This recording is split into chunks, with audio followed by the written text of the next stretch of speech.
Okay, so I didn't want to do film reviews on my Netflix series, but I have to, because I saw this film recently and it's very recently been added to the Netflix database and it was rated 2 stars. Just what are you people doing?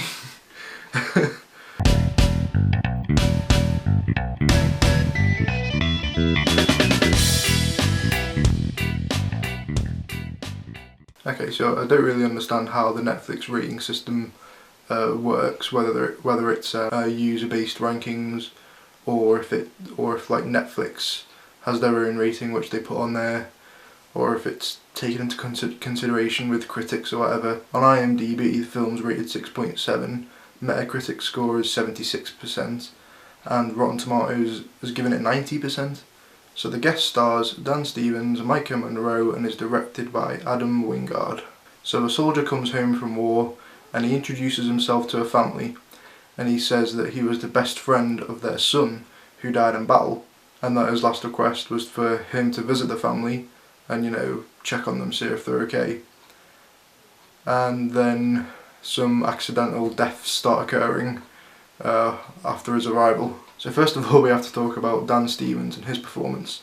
His performance is really solid in this film. His first big role, and going to expect a lot of big things from this guy now. Through his acting and his character, like he does a really good job convincing you that he's, you know, a friendly guy, a nice guy, and like a gentleman. It makes you want to be friends with him. And then when you see the other stuff that he does in the film, without spoiling anything, you know, you can see that this actor has got some real talent and has a big range of abilities that he can put to use in the acting field. But it's important to know that the film is like a mystery thriller with action in it. So from the get-go with this character, you know that there's something strange with him. He does a really good job of being friendly and everything, but you know that the best part of the film is the mystery. You know that something's up with this guy. You know, it's just a really good feeling of unease throughout the film. It's really well portrayed. The way he interacts with his family is really interesting as well, because it's almost like he's helping this family. Like he goes to the young boy's school and helps him out with the bullies that are there. He goes to a party with the girl and gets involved with the things that are going on there. He's talking to the father about money issues, and obviously telling them all about his best friend, their son, and you sort of, it's interesting to see, you know, him interact with the family this way, especially when you know that he's got other intentions in mind. So the filmmakers working on this film have a very deep understanding and respect, and are inspired by horror films from the 80s and other films from that era. Seen really clearly in the style of this film. The music is very much like the unsettling synth sound from Halloween. It's also very similar to the Drive soundtrack. I know a lot of people are fans of that film. The film has some really good funny moments.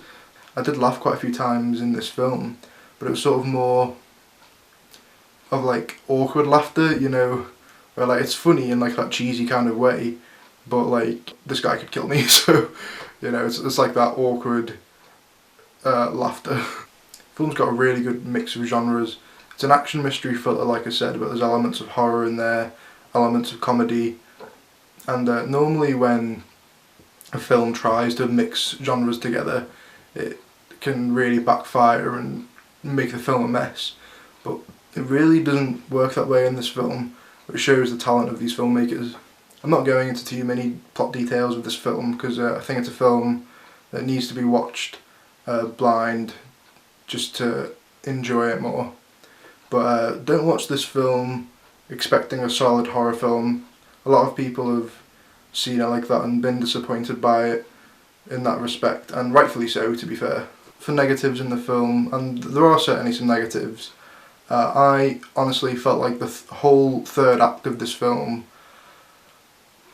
just wasn't up to par. Like some things, like when we sort of find out about the main character's past, it feels very, say the word conventional, like and predictable. Like not predictable, because it still surprised me, but that might be because it was predictable that it surprised me, if that makes any sense. So overall, I think this film's very enjoyable.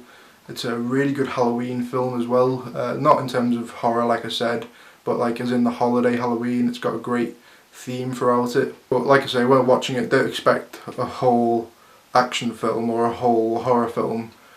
Like, it's a very unique blend of genres that works and is a great film. I'm going to grade this film a B+. I really wanted to give it an A, but that third act really did knock it down for me. But it's certainly worth more than 2 stars on Netflix. I don't know where those grades come from, but you know, if I was to grade it on Netflix, I'd probably give it 4 stars if you're interested in that. So I would like to hear your opinions on this film. I think it's a really good film to discuss. There's lots of things to discuss in this film. So leave a like, leave a comment. Thanks for watching, and see you later.